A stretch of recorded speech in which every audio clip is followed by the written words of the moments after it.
Developing news, Tulsa homicide detectives investigate the death of an unarmed suspect after officers used tasers on him. 2 Works For You anchor Stephen Romo explains what happened.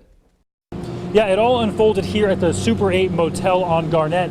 Officers say 64-year-old Ollie Brooks had drug paraphernalia when he opened his door here. They say they pepper sprayed him and used their tasers when he resisted arrest. There's no shortage of motels near I-44 in South Garnett. Tulsa police and people who live here say a lot of crime is centered in the area. It just isn't a place for a human being really anymore. Officers were checking the motel guests' names when they found Ollie Brooks had a warrant for a DUI charge in Okmulgee County. They say they went to his room, and when he opened the door, they saw drug paraphernalia, so they tried to arrest him.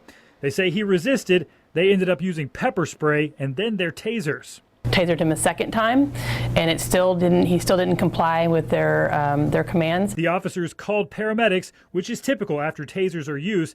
Paramedics said Brooks needed to go to the ER. He died a short time later. Police say checking motel registrations is one way to cut down on crime. A hotbed for drugs, prostitution.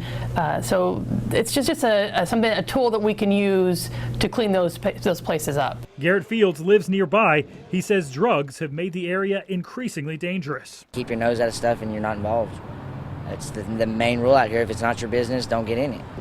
TPD tells us that Brooks did have an enlarged heart, though it will be up to the medical examiner to determine his official cause of death.